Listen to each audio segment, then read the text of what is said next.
So if you've been following the channel, you know that I am going to be attempting to sleep in my truck at Homesteaders of America this October. That camper shell that I picked up for 70 bucks. However, the camper shell is aluminum, it's black, and I'm guessing it's gonna get pretty warm in the Virginia sun. I'm on a mission to put some windows in here, and I found some on Facebook Marketplace. We're gonna go pick those up today. But first, we gotta take care of all the animals. So I'm gonna do that, and we'll catch up when we're on the way.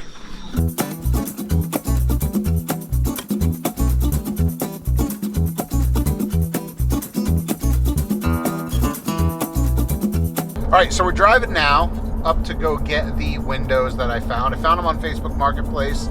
They're about 2 hours away, which is kind of a haul, but the windows that I found are made by a company called H-E-H-R. They're good windows. They're kind of well known within the camper van slash RV slash whatever community, sleeping in a vehicle community, I guess we could say. They're like $300 a piece if you were to order these new, and they were 75 bucks from the seller that I found, so figured it was worth the drive to go get them. The nice thing about these windows versus some of the other ones I was looking at is I was looking at sliders where they'll have a screen and you can open them and close them.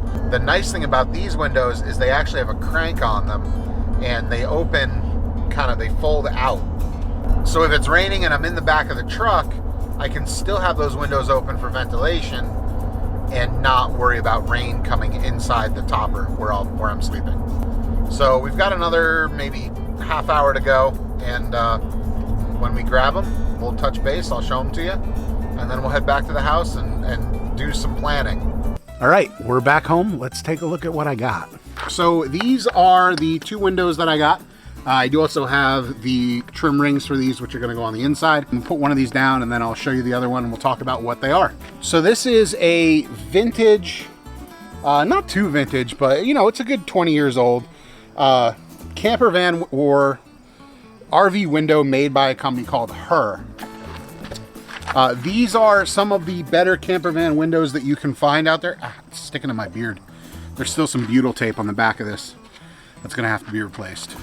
So these windows are desirable compared to the sliders I was looking at for this particular reason. Rather than this piece of glass sliding over to one side and having a screen behind it, there's actually a crank on the back, and this whole center piece of glass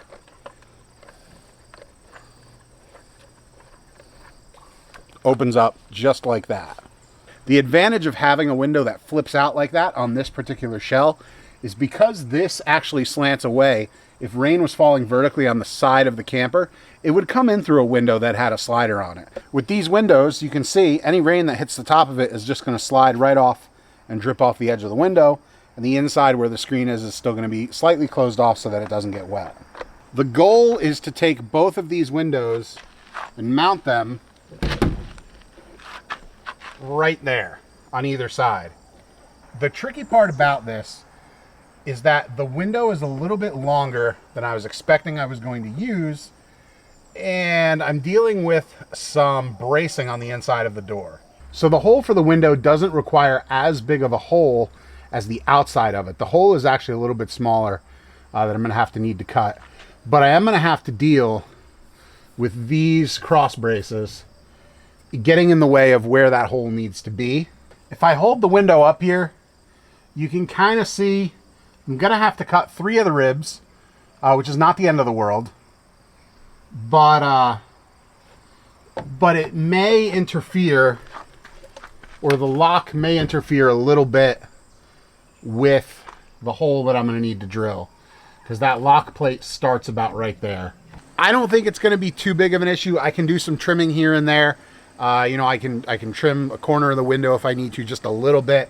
I can trim that lock plate a little bit if I need to. Really, at the end of the day, once I start cutting this thing up, it's mine. It's not going anywhere.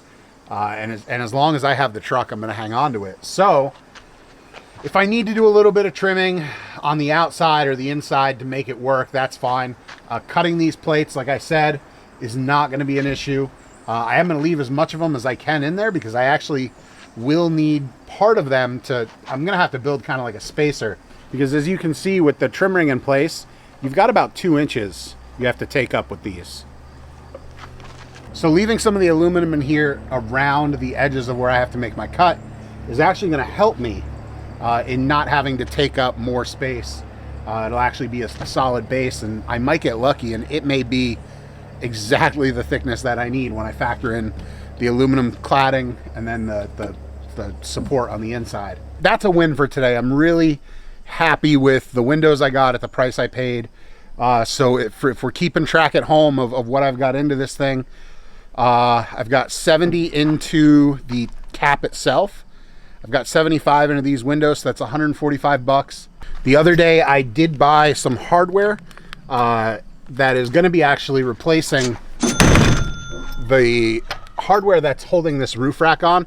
I'm going to keep the roof rack. I don't have anything planned to go up onto it now, but in the future, if I do decide to add some sort of solar panel up to the top, that will provide protection and a place for me to mount it. But I wanted to get rid of these old rusty hex head screws that are on here. They're self-tappers. So I bought these stainless pan head screws. It's the same thread. It's a 12 by 2 inch screw. These were 12 by 2 self-tappers. I just bought 2 to take up the same amount of space, but I don't need the self-tapper, obviously, since the holes are drilled. But hopefully as I get this thing cleaned up, you know, I'll clean up that aluminum, I'll scrub it, I'm gonna pressure wash the whole thing, I'm gonna clean those windows, and we'll get this thing looking pretty sharp, I think, hopefully by the time Homesteaders of America rolls around. It's gonna be my first time down there. I don't look like a slouch.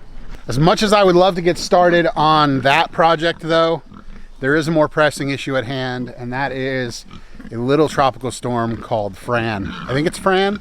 Fred. I don't know why I was thinking Fran. Tropical Storm Fred is coming. It's going to be here a little bit later today, actually. So what I want to do is I want to string a tarp up in the woods on the trees for the pigs. Because right now they have that little shelter way down there. It's kind of hard to see on camera. They've got one shelter, and they don't mind being in the rain too much. It's hot, so it's not like it's a big deal if they're in the rain. But I want to give them a spot where, you know, if they want to get out of the rain and they don't want to all pile in that thing, they have kind of another alternative spot. So I got some tarp straps. I've got a couple tarps, some old ones I don't really care about that can get tattered in the wind. It's not going to be too windy around here. It's just going to be torrential downpours. And I'm going to give them a bucket of sweet feed in the woods to keep them away from where I'm going to be working, so that they don't bother me and rub their noses all over me, because as we've mentioned before, pig kisses smell bad. So let's do that. We're gonna make sure this is good and spread out, so it takes them a while to get all of it. They're gonna smell that molasses, so they'll keep hunting for every little particle.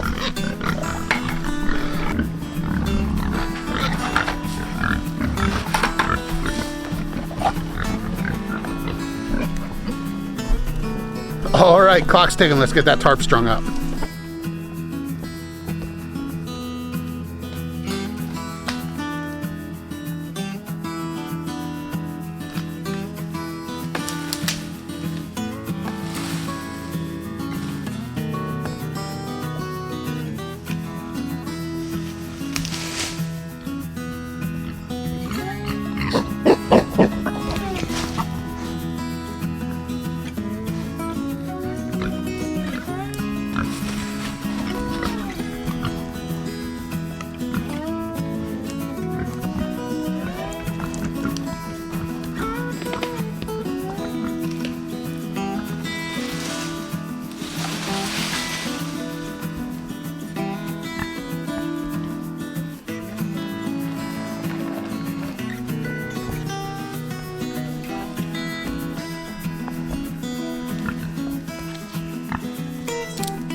I am sweaty. It is hot, but I think that will provide them some respite from the rain should that blow through. I'm hoping it doesn't. It's still loose enough where it has some give, the bungee cords and the fact that I put it to smaller trees, I'm hoping that almost lets it kind of move around and not rip the tarp up. I've actually learned that using ratchet straps like this, just ratchet straps to put up a tarp, is bad because the tarp doesn't stretch, the ratchet straps don't stretch. That's how you end up ripping your tarps, because everything is under so much tension and a wind comes through and it just messes everything up. If you use bungee cords or tarp straps, as they're so eloquently called, you get some give to the system, and you can use one ratchet strap to kind of tighten everything up, but then all the other straps have give to them, and the tarp's not going to rip at the first stiff wind that blows through. So we'll see how this goes. If I'm being 100% honest with you, I'm not exactly sure how the tarp's going to work out in the woods. It could work out great. It could tear and rip and blow away in like the first 30 seconds of a rainstorm. So we'll see how it goes. With that, I'm going to wrap up this video. Hope you enjoyed the vlog today, the little road trip, and then getting that set up for the pigs. I'm going to head inside. It's getting a little bit later in the day, and I'm going to start cooking dinner for Jackie and Emma. Thanks for watching, everybody. Have a great day.